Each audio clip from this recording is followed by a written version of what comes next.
So here's the situation.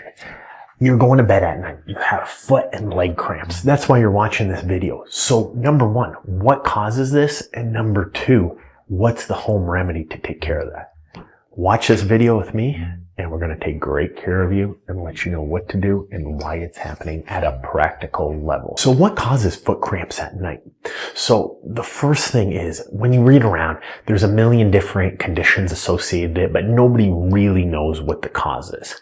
But if you're thinking restless leg syndrome, that doesn't really cause cramps or spasms. That just causes you to move around. Number one, being over 50 makes it much more likely to get leg cramps and spasms.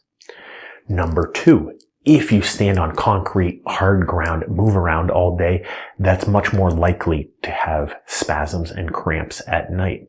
If you have sore muscles, if you have a bad back, if you have impingements, these are all more likely to cause cramps and spasms at night in your legs and feet.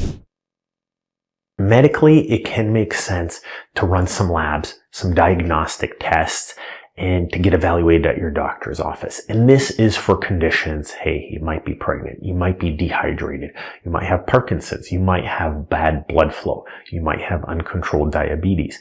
If you think you may have a disease, absolutely, go get checked out. This could be a major reason why you're having cramps and spasms.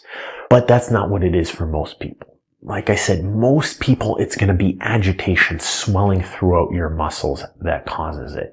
These are things, after seeing hundreds and hundreds and hundreds of people come in with this problem, it's always something, almost always, I should say 95% of the time, I have found personally that this can be something very correctable with lifestyle and biomechanical changes throughout the day. Here's what you can do about it. Number one, there's some studies suggesting vitamin E, vitamin D, taking magnesium. Make sure to take a multivitamin. Get all this stuff in. Stay well hydrated. But that's some of the pill taking. There are also lots of specific pills, but that's not the goal here, is to load you up on pills. You can do that other places. That's not something I believe in necessarily, unless you do have one of those conditions that you should be seeing your doctor for anyway. Before you go to work, find out what muscles are sore. Your lower back, your hips, your thighs, your knees, your calf muscles, your ankles. Start stretching all these out. 3 minutes of stretching in the morning. I always recommend rotating through your core, stretching your hips, stretching your hamstring. That's going to make a massive difference during the day. Number two, and again, I'm biased because I'm a podiatrist, but amazing shoes and an orthotic. If you wear great shoes and a great orthotic, you are going to do amazing. So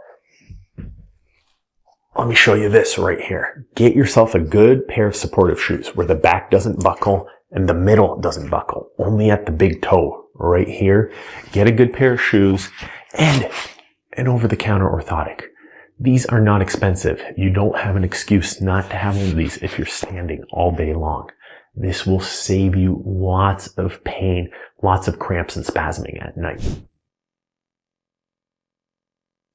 And then here's stuff you can do in bed. Get light blankets. Make sure they're not laying on your bed. Make sure you're well hydrated ahead of time before you get into bed. For some people, get a stationary bike. Before you go to bed, just loosen up your legs. Start moving around a little bit. Get that blood flowing. Get rid of some of that swelling.